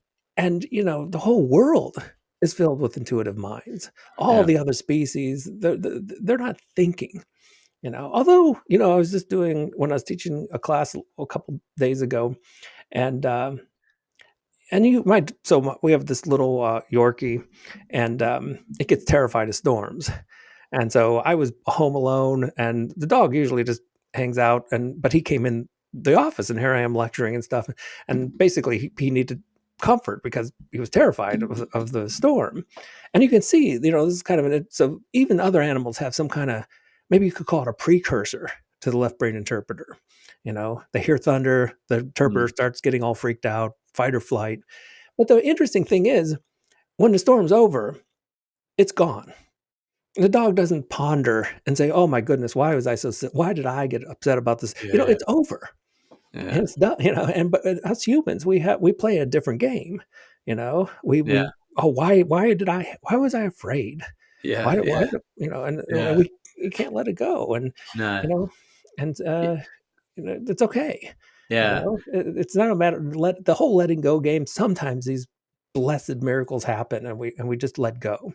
Yeah. When Very they true. don't, we can just ignore it. Yeah. And in fact, I was the very first book that I wrote. I did it as a self-publish, and I call it The Neurotic's Guide to Avoiding Enlightenment. Yeah. If you hear the word enlightenment, just run from it as much as possible. And the subtitle was How the Left Brain Plays Unending Games of Self-Improvement. But what I wanted to read, because it's really wonderful, one of my favorite quotes by Ram Dass. And I think this, so, like, if you're on the I field. know which one you're going to say. It's about illusionists. Go for it. Oh, no, Oh, actually, is it not? I'm wrong. Okay. Well, there that we go. that's There's the story. that's one of my other favorites too. But um, the most exquisite paradox: as soon as you give it all up, you can have it all. Yeah. As long as you want power, you can't have it. The minute you don't want power, you'll have more of it than you ever dreamed possible. Yes. And it's So just a true. nice way to sum up the whole game. Yeah. Go out there, be in the game, and you'll win. If you want to win, you'll probably lose. Yeah, absolutely. Which is why that old cliche of it, we're going to find out who wants it more, is absolutely wrong. We're going to find out who is not attached to the outcome, the most. And a couple of things sprung to mind. So flow, obviously, there's sort of gradations of flow. And so I would suggest the most important aspect is this distance from the thinking mind. And every time we drop out of identification from thought, we're kind of dropping into or returning to flow to some degree, right? So it's kind of that simple, I think. And I remember you said something else about we don't know how to get in flow, and if you try and think your way into it, that's absolutely not going to get you there. I remember when I was doing the publicity for my book, and I went on Michael Bull's show, Radio 2 guy here, and he was looking at it through an acting lens. And he told me a story about Laurence Olivier. Apparently gave the greatest performance of his life on stage, and everyone went into his dressing room to say, "Bravo, Larry, bravo." And he was sitting there crying, and everyone's like, what's up? And he said, "I don't know how I did it." And the whole point being, well, you didn't bloody do it, right? And so, yeah, like you say, you can't think your way there. And then something else you mentioned was your intuition, and it's very difficult to describe. But yet, so Einstein, he would famously go just on his sailboat and to have all this space to allow the quiet unconscious, and that's where his greatest discoveries came from. I'm just reading Steve Jobs' autobiography at the moment, or biography, and he was very aware of the power of the intuitive mind. And my own grandmother, who's going to be 103, still lives on her own next month, Oh. and she spent very little time at school, and she's used intuition all through her life. And she says, whenever I've got to a difficult moment, I'll be still and it sort of get quiet inside, not as a process, but just this is kind of what it does. And the answer will come to me, but as an intuitive knowing, even if it's the hard thing. And she says she's followed it every time, and it's never once let her down in 103 years. Maybe that's a story, I don't know, but it seems to be doing all right from this end. Yeah, and that's the thing. Intuition, it seems its track record is far better than the thinking mind. Yet in modern culture, we're taught to think, and we're almost never taught how to intuit. Mm. There aren't classes on intuition. I mean, so people are always asking, "Well, what do you mean by intuition?" And yeah, I mean, Einstein put it really nicely. I think I might be paraphrasing, but it was something like how he swims in silence, Yes, and yeah. then I think answers. 99 times I Yeah. get nothing. I swim in silence, and yeah, truth comes to me. Yeah. Yeah. And that is different. it's interesting to come from such an academic, particularly coming from someone like Einstein. And, Mm. but, he told us, he gave us a lot of the tricks. Thinking is going to only get you part of the way. Put the thinking mind aside, swim in silence, which I just really is a nice way to Beautiful. put it. Yeah. And something will come to you. And, Yeah. and this is the way I've learned to write. And people, Mm. oh, you wrote this book. I'm like, no, Chris didn't write this book. Yeah. And Chris wrote the kind of parts that are, trying to be funny. Like there might be a little bit of me in there, but most of it's well, anything that's me isn't quite good. The good stuff comes from a mysterious place, which I don't know. And, Yeah. it comes to me, and I just think I'm like grateful. I'm like, okay, and then you take notes, and suddenly, there's a book there, and it's like, oh, well, who wrote it? And Yeah. I'm like, it's a mystery. I don't know. Absolutely. And I think for me, that's why I loved Roger Federer. Just this beautiful balletic. I mean, he looked like a ballet dancer, explosive though. But what I particularly loved about him, he would when he did let go, and sometimes particularly against his greatest rivals in big matches, I could see him in his head, and I think that's what Djokovic did so well. But when Federer did let go, he hit these shots, one or two a match, and the whole crowd would be like, oh, and everyone loved him. But what made me laugh was that he would be laughing at the shots himself. And I Mm, really appreciated that about him. His own shots, he's like, a sort of acknowledgement of, yeah. I've no idea where that came from. Yeah. And, I think the actors kind of had it on track. The famous like encouragement you give to another actor is break a leg. I hope everything goes horrible for you. And Yeah. they sort of get like, okay, well, if I go into it like expecting it to be like, that's kind of letting all your expectations down. And, once everything's down and you don't know where it's going, and then you're totally in the moment without any expectation, and all this really cool stuff happens.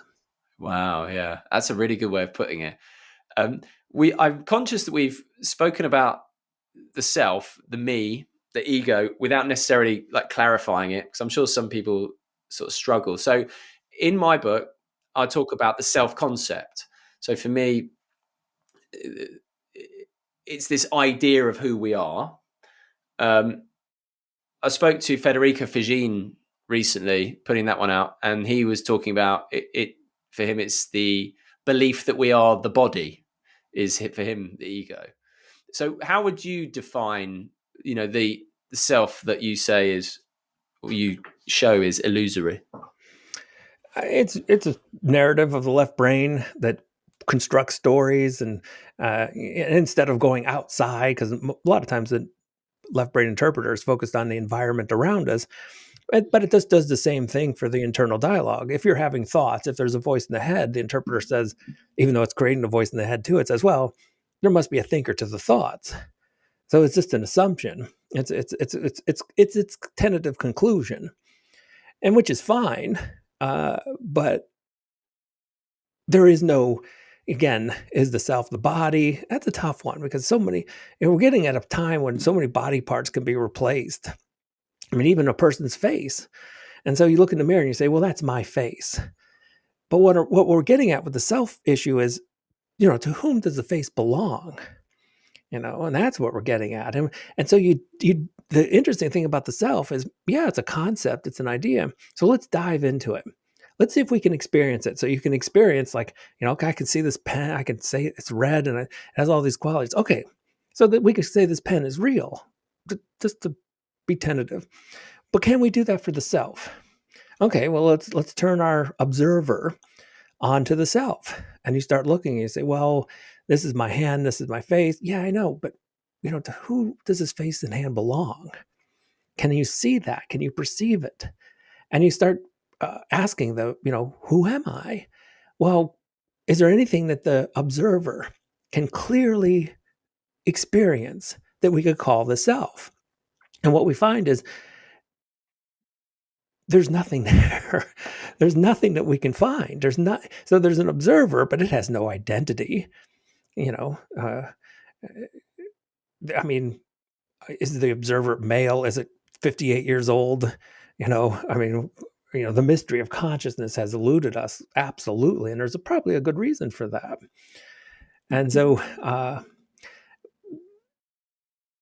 when we so again, one other way you can look at the left and right brain is the left brain is the believing system. The right brain has been called the devil's advocate. It's that deconstructing process. And once the deconstruction process happens and you go through all these identities and you realize you're not your job, and that's a big one for people. One of our first oh, what do you do for a living? It's like, well, I breathe and I eat. What do you do? Oh, that's a good one. But we get it all confused with, well, I'm a lawyer. And, and oh, I forget, Gilbert Ryle, maybe it was, he talked about these categorical, like, how does the university exist? And so you're giving a tour at the university and people are like, well, I saw this building, I saw this other building. Where's the university? And you'd have to say, well, it's just an idea in our head, Yeah. and that holds for so many of the illusions that modern humans experience. We go, well, I have to go to work. Well, I mean, you're just going to this building, and it's a bunch of people in the building, but we call it, like a work, like it has an identity. And, oh, it's a business. No, it's a bunch of people in a room, a desk, doing something. And then we Yeah. do it with countries. Yeah. Okay, I'm from the United States, and, Yeah. and it's like, well, that's just a fiction, you know, Yeah. and these collective fictions work. And Mm. and so this person will say, well, this person's the president. Well, it only works if we all believe it, Yeah. you Yeah. know. And the second people start deconstructing these left brain categories, it can be a little unsettling at first because you realize that most of the world you believed in it's all made make believe. It's all made up. There Mm. is no United States. These all these things we call countries are just collective fictions. There's no we draw these imaginary lines on maps, and I'm supposedly living in the state of Pennsylvania in the United States. I mean, fiction after fiction, you Mm. know, Yeah. and you know, that could be a little unsettling at first, but then you realize that this is the reason I've been suffering. Yeah. This whole abstract world of success. I have to Mm. have a career. Well, what's wrong with just taking a sip of your tea? Oh, that's brilliant. Oh, I'm gonna nick that line for sure. Absolutely. Yeah, and we kill each other for our beliefs, don't we? I mean, that's oh, and for these categories, my country, my religion, your religion, and that you mentioned Gary Weber, and I think he explains it very well in terms of I, me, my, and I think that's so valuable, and how all thoughts, or 95% plus, will revolve around I, me, my, at least to some degree. So you see someone's got a job promotion, you're like, oh, well done them. But there's always in that back, well, but hang on, why I haven't had one for a while. And once you start to see that, that's super interesting. And so as you said, Gary, he really went for it. He had this Sartori moment, I think in his 20s when he was at university, and experienced thoughtlessness briefly, and then went after it in terms of meditation, yoga, and crucially self-inquiry. And so self-inquiry for me is a fascinating one, because and you talk about different aspects of different ways to do this, but self-inquiry in a nutshell is asking a question that the left thinking brain cannot answer, and feeling into that. So Gary talks about the importance of finding one that really resonates with you. So for me right now, my favorite one is when am I? Mhm. And um, so I'll do, mindfulness of breath, things sort of slow down, things, okay, and then when I hit a certain time, I'll drop that question in. And of course, right, well, the answer that someone could give would be now. But by the time you've said now, you've missed it. And so I find it's like balancing on a razor's edge. That one, I love playing around with that. It just creates this beautiful stillness. And so Gary did it enough times to permanently switch off, as it were. And as you say, you can turn this into a gold medal to be won, and he very much warns against that. But can you just talk a bit about then, some of the ways, self-inquiry, other things, your space pointing out, that can interrupt the thinking mind and give us, a clear recognition that there is a stillness and a calm and a peace beyond that. So, Susan Blackmore, she's a consciousness researcher and pretty well known, and she has this exercise she gives her students, and so you put these post-its all over the place. Was I just conscious? Was I just conscious? And it's a really interesting exercise, but I think she has it just a little bit wrong in the sense that she's confusing consciousness with thinking. And so I tell my students, if you want a little exercise, put post-it notes everywhere. Was I just thinking? Because what you'll catch, yeah, most of the time you probably were, but you'll catch these moments when you were not. So the trick of the thinking mind is when it's off, we have these beautiful, joyful moments, but then the thinking mind comes back on and it really believes that, it's like the person who shows up at a party and is like, well, the party didn't start until I got here, So the thinking mind is always convinced like nothing really happened unless I'm there. Yeah. And, but all these really interesting things do happen without the thinking mind. And so if we just put these little post-it notes like, was I just thinking? It will give us a little bit more focus into the space between thoughts.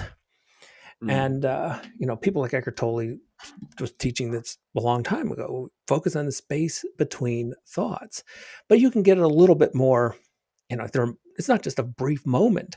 There are lots of times during the day when maybe before you get in your car, you turn towards the sun and you just you feel the warmth of the sun, you take one conscious breath, then you go to work and think for hours. But, that was that brief moment. And so we all have these.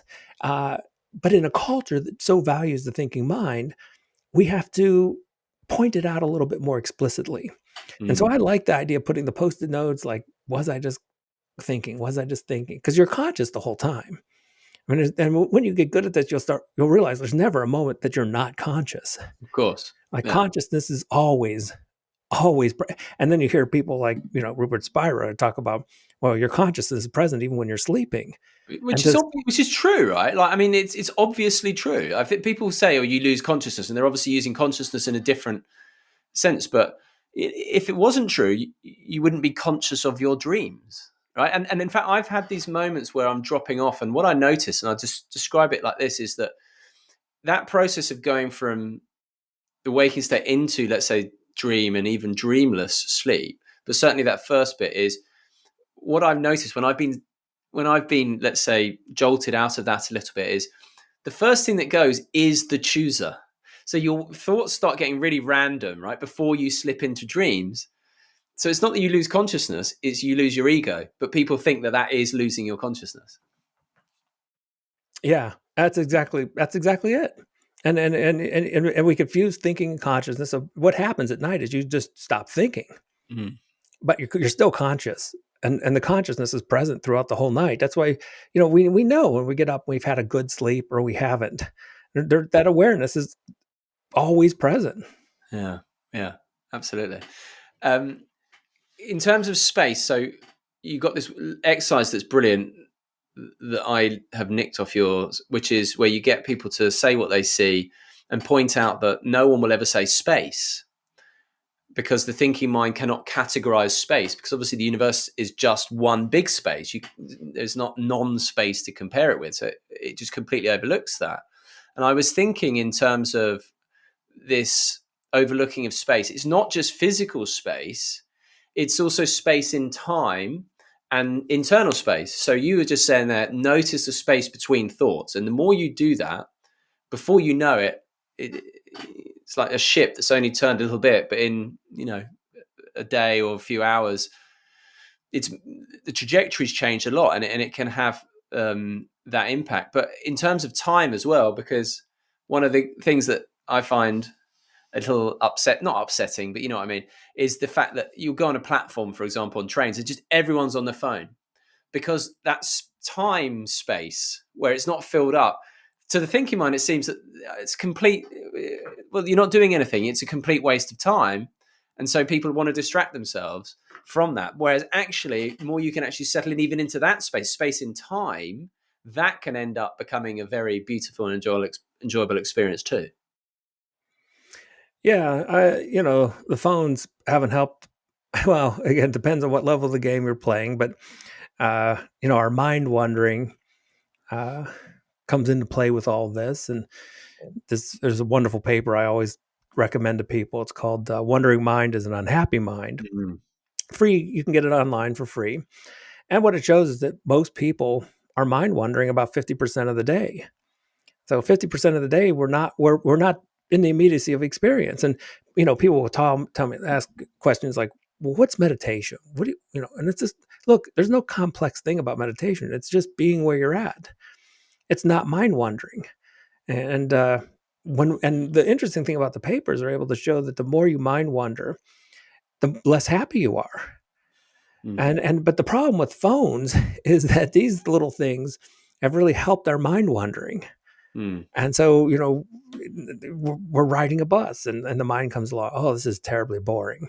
And so let's disengage from reality and let's, but at least before, when we mind wandered, we had to create the inner scenario. You had to conjure up some daydream. But now all of our daydreams and mind wandering are just, fed to us through algorithms that predict exactly what our egos want. So it makes it even a little more difficult to be in the real world, to meditate, and Mm. to particularly to, how do you turn down a thinking mind when this is cranking it up? Yeah, You know, absolutely. and Yeah. so it's another challenge. So maybe we're at level 2 or level 10 of the game. Yeah. Oh, well, yeah. Certainly a long way to go, that's for sure. Yeah. Just in terms of psychology, I wanted to ask you a few things. Obviously, you've got a background, and you said earlier something along the lines of that. We have a thinking problem, and we try and think our way out of it, and that's you know the fundamental problem. And seeing that is how to escape really from the escape room. But obviously, psychology, as you've already said, is pointed towards ways of thinking. So cognitive behavioral therapy, stuff like that. But there's two that I wanted to focus on. One is growth mindset. This idea that you need to believe you can improve to get outcomes. And I wrote about this. That people have tried to replicate that study pretty unsuccessfully. And I give the example of my toddler daughter, who is, she's growing at warp speed and she doesn't have any mindsets. Now, I said this at a conference recently, and it was a headmaster's conference. And there's quite a lot of pushback to that, because there's a bit of sunken cost fallacy potentially, although I'm interested to hear. So growth mindsets, or mindsets more broadly, and then also the most important relationship you'll ever have is your relationship with yourself. What's your take on those two? Well, I've always been fascinated by the relationship with ourself. We can hate ourselves, we can trust ourselves, we can love ourselves. I mean, the list goes on. And the process, so the left brain, because it's categorical, it divides, it separates. And it's interesting to watch this process. So not only does it create a separate I, but it continues. It creates an I, but then it creates another I. And well, does this one I love the other I? Does this one I accept the other I? Does this one self like the other self? You have to like yourself first. Um, and that's so the reason I titled that, the unending games of the left brain. I think one of the very interesting games, it could be fun. Do I like myself? And because it's putting like one ghost after another, and so there's a certain. I mean, I get that there's a certain peace people can have with in the term of the conscious observer, but the thing is, the conscious observer is never judgmental. Hmm. I mean, it seems like it's fine with it doesn't mind what happens. No. And so you know I think that this game of liking oneself, which is the same thing of like having goals, and there's nothing necessarily wrong with that. I think, again, if you're using the thinking mind as a tool, it works, just sparingly. But for most of us, again, like I say in the book, it's a tool that's using us now. And when we feel like, well, I've got to have goal. If I don't have this goal, I mean, I dealt with this with my kids their whole life. It was always the next goal. And I tell my daughter, she's graduating from college. I'm like, look, just take a year off, sit on a park bench and feed birds. Like, it's going to be fine. But, Brilliant advice. it's that weird opposite. If I was telling her, oh, if I came out and gave the motivational speech and you have to have goal, then she'd probably do it. But because I've always been like, everything is going to be fine, it's always all right. No matter what the thinking mind conjures up, it's always all right. Yeah. It's fine. And so, you know, uh, just to watch that paradox kind of play out Yeah. has been kind of fun. But yeah, I would same with my son. I've always been like, I mean, he's always been highly motivated with soccer, and I've talked to him about the paradox. The less goals you have, the better it's probably going to work out. That's the paradox. And I Yeah. talked about this in the book. I was in martial arts my whole life, and I Mm. can remember my first match, and I wasn't thinking. I had no expectations. I went in, easily scored the first point, and then my left brain started taking over, going, "Oh, you got to score the next point. You're going to have to win this. This is important." And Yeah. I lost. I mean, Yeah. I lost pathetic. It was such a bad lose. You know, my teacher came over and was like, "What happened to you?" And I started thinking. Mm. I Yeah. started having goals. Yeah. Yeah. That's why I think sport can be so revealing. When I play tennis, so I'm playing tennis tonight, Friday night for me, play tennis. And, you can have had a busy week at work, or I could have had a busy week at work where it feels like things are important. Oh, okay, what about this? Am I going to earn this money? And how about this deal? And yada, yada. And then I'll go and play tennis, and I'll be playing, singles against someone. No one's watching. No one cares. My mind thinks it's just as consequential as all the bills stuff, if not more anxiety inducing. And you can obviously get lost in that, and people break rackets, whatever else. But it can also just be fascinating. It's like, oh my God, well, if it does that in tennis, maybe that's what it's doing the whole time, which speaks to your point, right? I mean, we're both sat here, and everyone listening as well is sat where they are, and they will have had millions of worries, roughly. But the fact is, they're fine right now. You're fine right now. Therefore, at a fundamental level, every single worry you've had is a waste of time. Like you've got to where you are, and in one piece. Therefore, it literally is pointless. You know. And everyone seems to know that we might say at some level. What they haven't figured out is the way you're trying to fix it is the problem. Yeah. The thinking mind's the problem. Yeah. It's not gonna fix it. And so Yeah. there's got to be some other path. There has to be some other uh, and there's the connection. It's the separate selves. It's all just this game, and it's all connected. And you are already a Buddha. You just don't know it. Yeah. And Yeah. and so it's all going to work out. It's all absolutely going to be fine, no matter how much you worry. And once you see that the worry is just part of the game, then uh, you get to play it in a really new way, Yeah. in a very Yeah. exciting way. And you say, Yeah. "Oh, there's that thinking mind again. Wow, that thing's hilarious." Yeah. Yeah. Yeah. Well, that's what Eckhart Tolle says, isn't it? Is that Yeah. when you can listen to the voice in your head and laugh like it's a small child, that's when you know you've got somewhere, right? Um, last few things, Chris. What about non-duality? So it's a very interesting time, I think. Obviously with AI, and I posted on one of your videos, and that's how we first connected. Was you were asking about AI, and I said, and maybe you've already said this, that AI is brilliant at doing the left brain stuff, the categorizing, the so on and so forth, which to me is quite opens a gap then for us to rediscover, hopefully, the the wonder of the right brain, this the silent, intuitive mind. But another interesting thing that's happening at the moment is the telepathy tapes. Are you familiar with the telepathy tapes?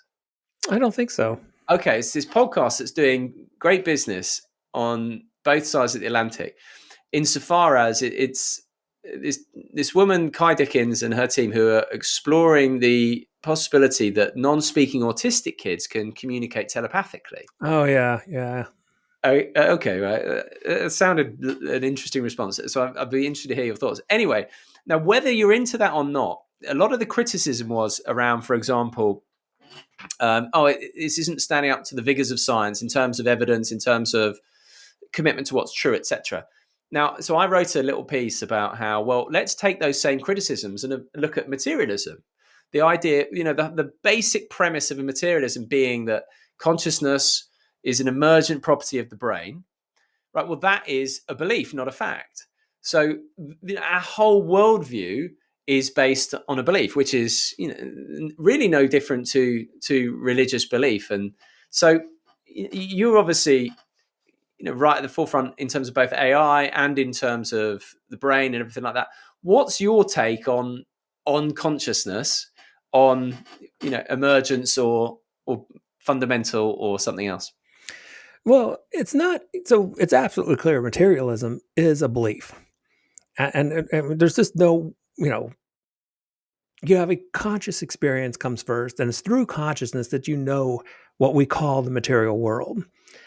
But that's, and maybe if it was a decent belief, we could just kind of say, hey, look at it's all working out, so let's just close our eyes and have fun on the ride. But the problem with materialism isn't just that it's a belief. It's that it's a potentially harmful belief. And so people get into materialism, then my identity is this meat suit, my existence is a random occurrence. We're all disconnected biological organisms that cling for safety and survival. And in the end, when the meat suit dies, we die along with it. You couldn't put together a recipe for anxiety better if you just sat down and tried. It's a scary way to look at the world, and it takes so much belief to conjure up that this all happened by chance.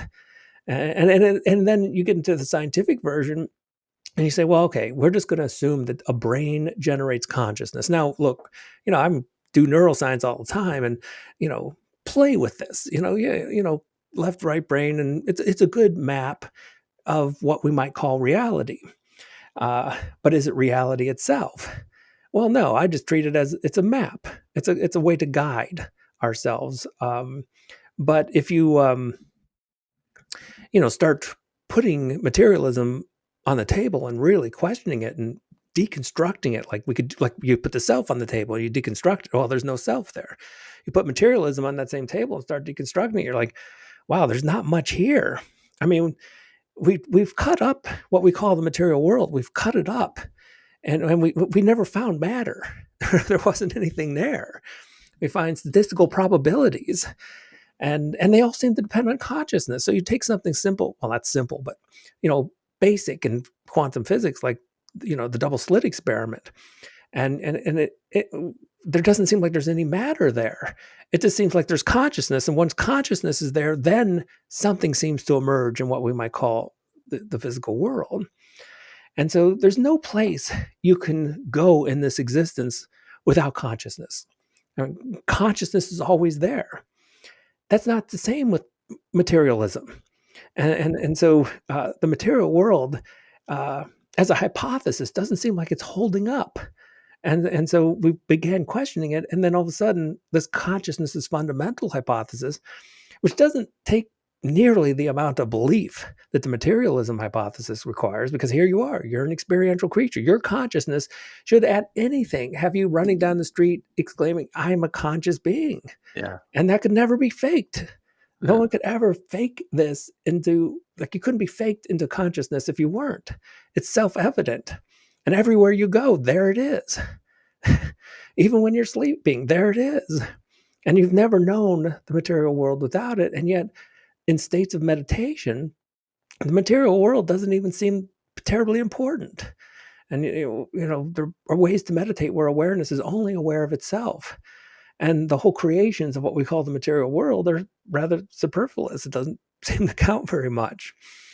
And of course, we've never even come close to explaining how the brain gives rise to consciousness. And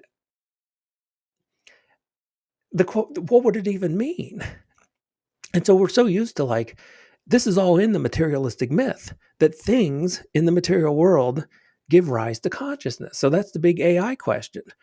So people are pondering, well, is AI conscious?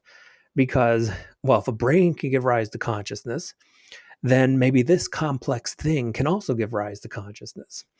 Forgetting all along that that's not what AI is. AI is a thinking machine. It creates thoughts. And if anything, probably superior to the thinking of our left brain. But it's just that. It's a thinking machine. And while thoughts give the appearance of something that may be very, very real, what I've worked up in this new book, it's probably too much to go into, but it's 13 steps that you can get into, showing that thoughts themselves are illusory. Thoughts have the same substance as the self. They seem to be there. They can even seem to cause us anxiety and depression. But when you turn that same spotlight, that Yeah, deconstructive process on thought itself, yeah, there's nothing really there. yeah, yeah. Yes, I something I quite enjoy doing with people is get them to shut their eyes and say to yourself, "What am I saying to myself right now?" and observe, and they disappear like a phantom. It's the maddest thing. So why? So why? Well, tell you what. Actually, let's not go down that rabbit hole. But I'd love to speak to you about that whole thing. Yeah, you've got to send me a copy and get back on. So okay, listen, we've touched on loads. So it's been a pleasure. I just wanted to say one last thing, Chris, is that I gave your book to a friend of mine's dad recently, and he was giving a talk that he was a bit anxious about. And it arrived, and basically he deleted all his notes, and it would have been an absolute potential catastrophe. But having read your book, he said it was the best speech he'd ever given, and he Wow. was he was grateful actually to me. But actually, I've got to pass that gratitude on to you because, well, and then I suppose you'd pass it on to the unconscious or the intuitive mind that wrote it. Anyway, but I told him I was speaking to you, so I'm going to let him have the last question. And that Okay. question is as follows: I'd be interested to hear the most common reasons from people's thinking minds for not letting their right brains play. Because I'm right. I mean, if the thinking mind is so convinced it's right, it doesn't want to let anyone else take the wheel. That confidence and absolute certainty of the left brain, it never wants to move over for another opinion. And this is what happens when you get a bunch of left brains in the room. It all Mm. goes back to like we were talking earlier before, like that certainty of the left brain. It's just going to end in more and more argument because every left brain believes it's certain, and there's a certain kind of you know, I get it. It wouldn't work unless it came into the room absolutely certain, and that's what makes the whole thing work. And so uh, it comes down to relying on the left brain to get out of the problem of the left brain, which isn't going to work. It's not going to move over. It's not going to consider other opinions. Mine hasn't. I don't. I don't think I've created any fundamental changes to my left brain in the 30 some years I've been doing this. My left brain still does pretty much exactly what it used to do. I just don't pay much attention to it anymore. Yeah. But you Yeah. did mention when we started, you mentioned something about Trump. You wanted me to remind you about Oh, it. yeah. Oh, yeah. Okay. Mhm. No, okay. Right. That's yeah. Well, this would be a good place to finish. Okay. Thank you for the reminder. Right. Well, I better start with a caveat that this is a story. This is a left brain story. But I've got a little bit of a theory about Trump insofar as, to me, Donald Trump is the personification of left brain ego, right? You couldn't make up a more fitting thinking mind, egotistical character. And I don't say that with judgment, but I say it just as an observation. Because so what I mean by that is, for example, confirmation bias. So obviously, there's never been a huge amount of acknowledgement of incorrect or anything like that. there's a lot of judgment, the fake news, etc. Categories, winners, losers, judgments, great again, let's make America great again, etc. Attachment, like he's obviously very attached, for example, to his hair. Nothing wrong with that. Me too. And and so it almost feels like, again, if we look at it from a potential cosmic joke point of view, we've reached peak ego, and at the same time we've got AI swooping in, as you said, capable of doing the left brain better than the left brain. And so that's going to have a huge impact over the next few years in terms of jobs, and particularly knowledge jobs and left brain type jobs. And so my theory is that perhaps it's not a coincidence that the most powerful person in the world at this crucial juncture is the personification of ego, again, without judgment, because it's a reflection of where humanity is right now, right? And therefore, perhaps, this is, from that point, it might trickle down. And the age, the era of ego finishes with a flourish, a blonde-haired flourish, and then gradually diminishes as the right brain takes over and the AI steps up to do the left brain stuff. So that's a story. I acknowledge that, but I was wondering what you thought of that, Chris. It's interesting. I think all politicians are their left brain is masters of their lives. They all have to come in looking like they're right. They have to, think about like Gandhi. When any big decision was made, they went and meditated. And what would we think of a modern politician okay, what are you going to do? Are you going to vote on this? And they said, well, I'm going to go meditate for a while. I mean, it would look, people would think, well, that's odd. We like that decisive, absoluteness of the left brain, someone who can, quote, make decisions. But what I find really strange about the whole leadership thing is when I talk about the Pitahan, again, this is culture in South America, they pretty much live like our ancestors, our hunter-gatherer ancestors. And the fascinating thing about them is not only are they the happiest people on the planet, but they have no structure, no hierarchy of authority. No, in fact, it's really considered bad manners to ever tell anyone else what to do. And so, thinking of, Trump as this kind of pinnacle of left brain, but I think the whole system is becoming the pinnacle of left brain. The idea that we even need leaders. I mean,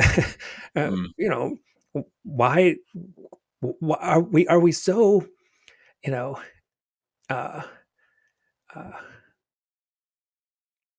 how are we so absolutely bamboozled by the left brain story that ironically we don't seem to know what to do?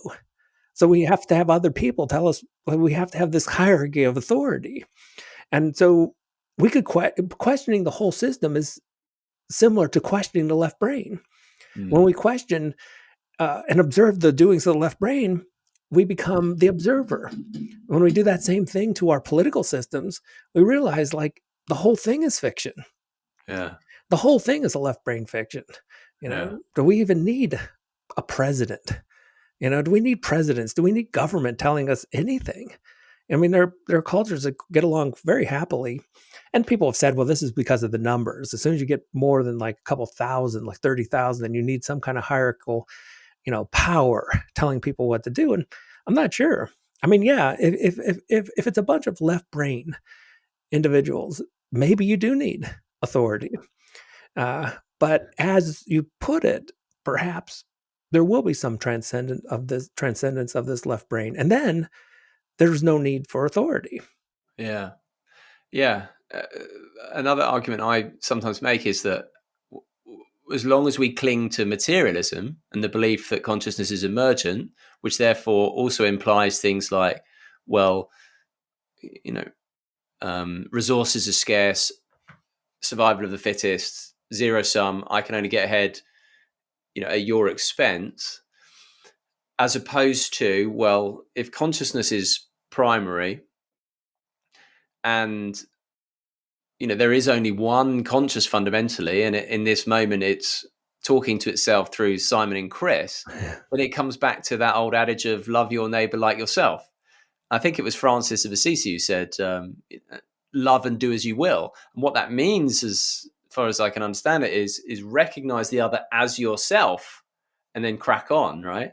And so for me, it feels like there needs to also be that tipping point of perhaps enough people disidentifying, perhaps a shift in terms of our science as well, to then create that. And I'm just catching myself saying I'm being a bit idealistic and story here, No, but I get it. catch that, that and that way of living like that without hierarchy. And I think love is a good as any word to describe the nature of actual reality. It's as good as at describing the nature of the one consciousness.